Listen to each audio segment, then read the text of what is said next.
Bonjour! Bonjour à tous, c'est Naï. Je vous retrouve aujourd'hui pour une vidéo très différente de ce que je fais d'habitude.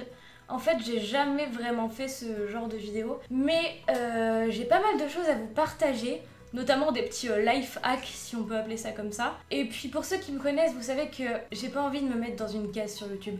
Je veux pas être la fille qui fait du gaming ou de la guitare, en fait c'est ma chaîne à moi, ma personne. Donc j'ai envie de vous partager des petits trucs qui peuvent intéresser certains d'entre vous. Je suis une personne qui s'ennuie très facilement et j'ai tout le temps besoin en fait d'être en train de faire quelque chose, que je sois devant une série ou dans les transports. Je suis obligée d'avoir un truc à faire, même devant une série, j'arrive pas à juste me concentrer sur la série et rien faire de mes mains à côté. C'est pour ça que j'ai parcouru un peu les papeteries, etc. Et j'ai trouvé certaines choses qui peut-être peuvent vous intéresser et ou combler votre ennui. Je vais essayer de retrouver tous les articles que je vais vous présenter dans cette vidéo sur Amazon et vous mettre les liens dans la description. Il me semble que j'avais été chez Nature et Découverte et Cultura. On va commencer par ce joli petit livre qui est un tableau stickers dinosaures. Évidemment, c'est pour les enfants, hein, je suis une grande enfant. Et le concept est assez simple. Vous avez des silhouettes de dinosaures, comme ça, avec des numéros dans les formes de votre dinosaure. J'espère que ça va me mettre au point. Non, ça ne met pas au point. Ce dinosaure est découpé en plusieurs petites formes avec des numéros sur lesquels vous allez coller des stickers. Donc vous avez tous les stickers à la fin. Et au final, ça vous donne quelque chose comme cela. Alors ça, c'est le Parasaurolophs, à tes souhaits, hein, le dinosaure, que j'ai fait en collant tous mes petits stickers. Alors c'est ultra satisfying quand vous arrivez à les coller bien parallèlement aux lignes, qu'il n'y a rien qui dépasse. Mais alors c'est super difficile. Pour réussir à faire le collage de gommettes parfait, il faut une patience infinie. Et en plus, on ne peut pas les redécoller parce qu'après ça repique et tout, du coup ça fait moche. Il faut être patient et minutieux pour celui-là. Deuxième article, il paraît que c'est super connu. Moi j'en avais pas entendu parler avant de tomber sur ça en magasin. Ce sont les coloriages à gratter. Qu'est-ce que c'est? Du coup, le principe, c'est que vous avez un bloc comme ça, là. Donc là, ici, ce sont des animaux. Et vous devez les gratter avec un petit stylet en bois pour faire apparaître la couleur en dessous. Les endroits grattés sont en gris. Donc il faut être assez précis pour réussir à bien le faire. Parce que c'est ultra frustrant quand c'est moche et que vous avez dépassé. Et au final, ça vous donne quelque chose comme ceci. Ouais. C'est plutôt chouette. Le seul souci, c'est que ça déborde super vite. C'est ultra sensible.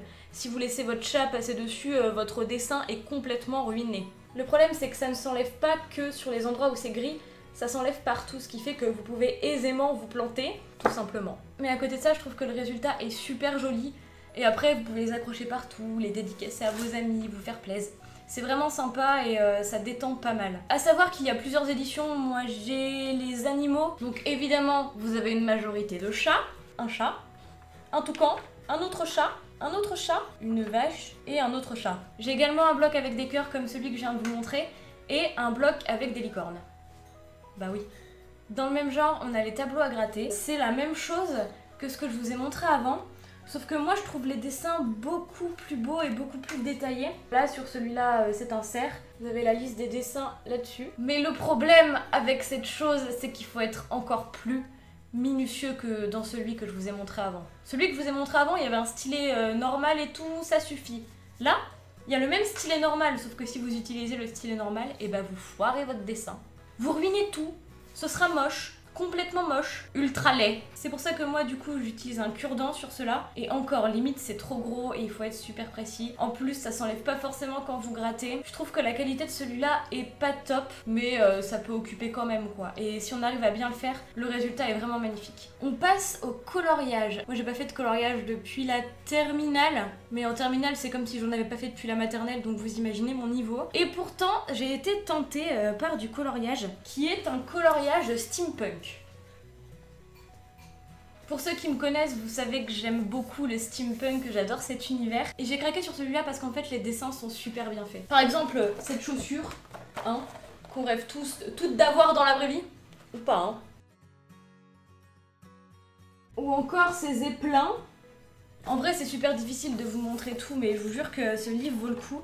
En plus il est vraiment super bien fait, super joli. Moi j'ai à peine commencé à faire quelque chose, mais je suis pas sûre que ce soit vraiment du grand art. Mais ça détend. Voilà mon œuvre. Rien que pour l'univers, ce livre de coloriage, pour moi, c'est un grand oui. J'adore. Et enfin, dernier article, je pense que c'est mon préféré de tout ce que je vous ai présenté ici aujourd'hui. C'est un livre de coloriage qui s'appelle Le Fabularium. Alors en plus d'être un livre de coloriage, en fait, c'est une encyclopédie de créatures fantastiques. Donc vous avez des griffons, etc. Et les illustrations sont magnifiques. Déjà, la couverture du livre en lui-même, elle est trop belle, elle m'a fait craquer. Ça me fait penser à un vieux livre de contes, j'ai adoré. À l'intérieur, vous avez différents petits dragons. Bon, ceux-là, ils sont déjà coloriés, donc ça compte pas. Et derrière, c'est ce qui m'a fait acheter le livre. Le Kraken. Le Kraken. Donc je ne l'ai pas encore commencé, mais je peux vous montrer rapidement ce que ça donne. Vous avez par exemple ici une page où vous avez un ogre, un gobelin, etc. Je pense que là, vous voyez bien. Et en fait, vous coloriez ces animaux fantastiques, puis vous tournez la page. Il y a les descriptions qui correspondent aux animaux que vous venez de colorier. Donc c'est pas seulement un livre de coloriage, c'est un livre qui vous apprend des choses, qui vous parle de mythologie.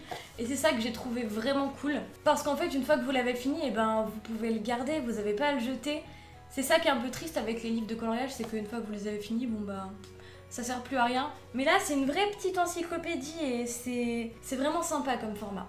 Voilà, j'espère que cette vidéo vous aura plu. N'hésitez pas à me laisser vos commentaires pour me dire si vous aussi vous avez ce genre de hobby et me dire ce que vous préférez. Voilà, je vous fais des gros bisous et je vous dis à très vite.